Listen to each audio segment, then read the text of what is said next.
जय हिंद। आज की इस वीडियो में हम डिस्कस करेंगे पृथ्वी का एक प्राकृतिक उपग्रह यानी कि चंद्रमा, जिसको कहते हैं द मून के बारे में।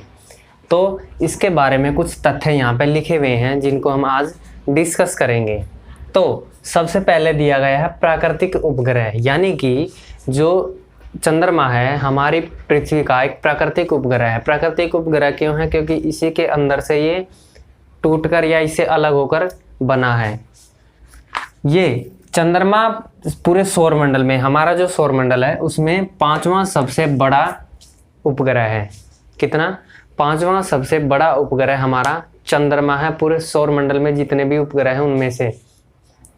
इसका जो आकार है, इसका आकार जो है वो अंडाकार है। ठीक है, आपने अंडा देखा, एग देखा ना आपने, तो इसका जो आकार है वो अंडाकार है। अब इसका प्रकाश, यानी कि चंद्रमा का खुद का कोई प्रकाश नहीं है, ठीक है, बल्कि इसको जो प्रकाश मिलता है वो सूर्य द्वारा मिलता है। किसके द्वारा मिलता है? सूर्य ग्रह के द्वारा। तो इसका खुद का कोई प्रकाश नहीं है, बल्कि इसको जो प्रकाश मिलता है वो किससे मिलता है? वो सूर्य से मिलता है। अब पृथ्वी से जो दूरी है चंद्रमा की, ये हमने पिछली वीडियो में भी कवर किया था, इसको भी कर रहे हैं, आपको याद हो जाएगा अच्छी तरह। पृथ्वी से जो दूरी है चंद्रमा की वो 3,84,400 किलोमीटर है। कितनी है? 3,84,400 किलोमीटर पृथ्वी और चंद्रमा के बीच का डिस्टेंस है, यानी कि दूरी है। अब परिक्रमा, यानी कि जो चंद्रमा है हमारी पृथ्वी का जो चक्कर लगा रहा है, जिसको हम कहते हैं परिक्रमा, वो 27.3 दिन में करता है। ठीक है, कितने दिन में करता है? 27.3 दिन में, जिसको हम कहते हैं एक महीना। हमारा पृथ्वी पर एक महीना कब कंप्लीट होता है?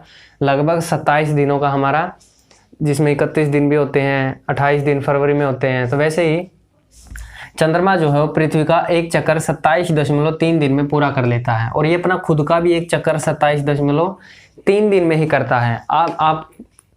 आप जो चंद्रमा को देखते हैं वो जब घूमकर पृथ्वी का चक्कर लगाकर वापस आता है, तो हम पृथ्वी से जब चंद्रमा को देखते हैं तो वो हमें सिर्फ उसका एक ही हिस्सा दिखता है, सामने वाला।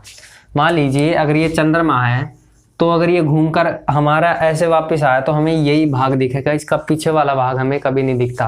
क्योंकि पृथ्वी जब घूम रही है तो चंद्रमा भी उसके साथ साथ घूमता हुआ आता है और उसी डायरेक्शन में आ जाता है कि हमें उसका जो पीछे वाला भाग है वो कभी भी दिखाई नहीं देता।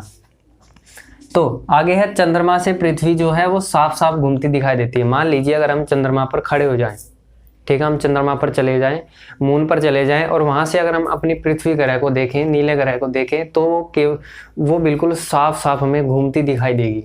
अब क्वेश्चन ये आ सकता है, कईयों के दिमाग में आया भी होगा ये, कि जब हम पृथ्वी से चंद्रमा को देखते हैं तो चंद्रमा क्यों नहीं दिखता?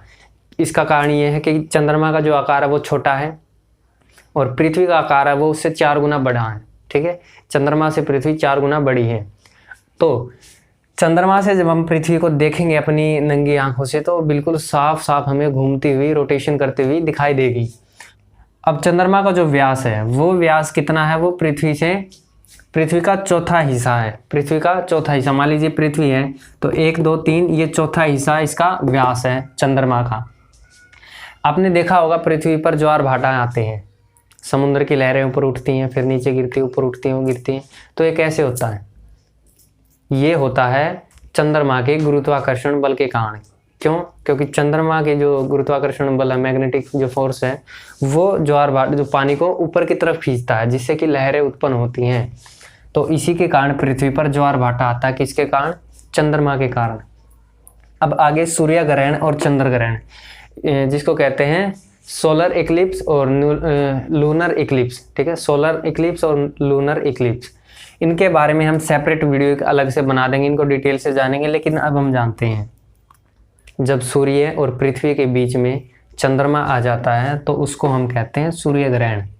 ठीक है, जब पृथ्वी और सूर्य के बीच में चंद्रमा आ जाता है तो उसको हम कहते हैं सूर्य ग्रहण। लेकिन अगर सूर्य और चंद्रमा के बीच में पृथ्वी आ जाए, ठीक है, मान लीजिए चंद्रमा है, ये सूर्य है, और इसके बीच में पृथ्वी आ जाए, तो वो कहलाएगा चंद्र ग्रहण। ठीक है, उसको कहेंगे चंद्र ग्रहण। और अगर सूर्य और पृथ्वी के बीच में चंद्रमा आ जाए तो उसको हम कहेंगे सूर्य ग्रहण, सोलर इक्लिप्स। अब आता है उत्पत्ति। चंद्रमा की जो उत्पत्ति है वो 4.5 अरब वर्ष पहले हुई थी, यानी कि जो चंद्रमा का जो निर्माण हुआ था, जब चंद्रमा बना था शुरुआत में, वो आज से लगभग 4.5 अरब वर्ष पहले निर्माण हुआ था इसका। और वो कैसे हुआ था, ये एक वैज्ञानिकों ने अपना एक तथ्य दिया है। एक तरह से उन्होंने इस चीज़ को बताया है कि मंगल ग्रह जितना बराबर, मंगल ग्रह आपने देखा है मार्स प्लैनेट, तो मंगल ग्रह जितना बड़ा प्लैनेट हमारी पृथ्वी से टकरा गया था, जिससे क्या हुआ कि उसके टकराने से उस चट्टान का नाम था थिया, ठीक है, THEIA, थिया, ठीक है, उस चट्टान का नाम था थिया, जो कि मंगल ग्रह जितनी बड़ी थी वो पृथ्वी से टकराई, और उसके टकराने से एक हिस्सा छोटा सा, जिसको हम कहते हैं चौथा भाग, वो अलग हो गया और वो घूमता रहा सौरमंडल में। घूमने के कारण वो पृथ्वी का एक प्राकृतिक उपग्रह बन गया। प्राकृतिक उपग्रह क्यों बन गया, क्योंकि वो इसी के अंदर से निकला है। अब आगे देख लेते इसका वजन और द्रव्यमान।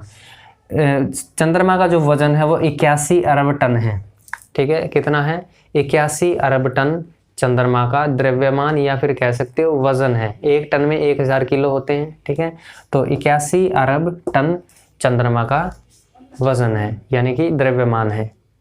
चंद्रमा जो है वो पृथ्वी की परिक्रमा, यानी कि जिस स्पीड से चंद्रमा पृथ्वी की परिक्रमा कर रहा है वो है 3700 किलोमीटर प्रति घंटे, यानी 1 घंटे में 3700 किलोमीटर प्रति घंटे की स्पीड से वो पृथ्वी की परिक्रमा कर रहा है। अब सूर्य का जो प्रकाश है, देखो हमारी पृथ्वी पर सूर्य का जो प्रकाश 8 मिनट 20 सेकंड लगते हैं, ठीक है, तो चंद्रमा पर सूर्य का प्रकाश पहुंचने में 1.3 सेकंड लगते हैं। कितने, 1.3 सेकंड लगते हैं।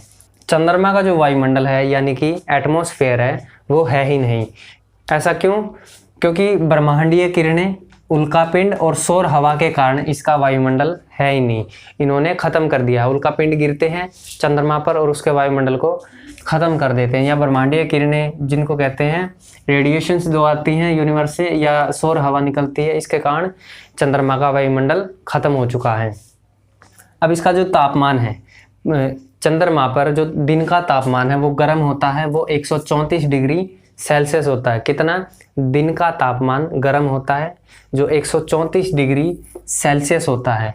लेकिन रात में ठंड बढ़ जाती है, तो ठंड जो इसकी रात होती है चंद्रमा पर, रात वो ठंडी होती हैं, और रात का जो तापमान है वो -153 डिग्री तक पहुंच जाता है। कितना, -153 डिग्री तक पहुंच जाता है। अब आगे बात करते हैं, सूर्य जो है वो चंद्रमा से 400 गुना बड़ा है। कितना बड़ा है, लगभग 400 गुना बड़ा है सूर्य चंद्रमा से। अब चंद्रमा की जो घूर्णन गति है, इस घूर्णन गति के कारण ही चंद्रमा का हम केवल और केवल एक ही भाग देख पाते हैं। हमें केवल उसका सामने का ही भाग दिखता है, पीछे का भाग हम कभी भी नहीं देख पाते, क्योंकि जैसे वो घूम कर आता है वो उसी परिस्थिति में वहीं पर घूमकर वापस आ जाता है। आधे चांद से, यानी कि अगर आप आधे चांद को, मान लीजिए ये आधा चांद है, अगर इस आधे चांद से अगर आप पूरा चांद देखोगे तो वो लगभग 9 गुना अधिक चमकीला दिखाई देगा। कि चंद्रमा का जो क्षेत्रफल है, यानी कि जो इसका सरफेस है, जो इस पर जगह है चंद्रमा की, वो कितना होगा। हमारे पृथ्वी पर एक महाद्वीप है जिसका नाम है अफ्रीका महाद्वीप। अफ्रीका महाद्वीप जितना बड़ा है उतना ही चंद्रमा का क्षेत्रफल है, ठीक है, वो उसके लगभग बराबर है। तो ये थे चंद्रमा के कुछ तथ्य जो आपने आज जाने हैं। हमें पता है इनमें से आपको कुछ पता भी थे, जो नहीं पता थे वो आपने आज जान लिए हैं। इस वीडियो को यहाँ तक देखने के लिए आपका बहुत बहुत धन्यवाद। जय हिंद।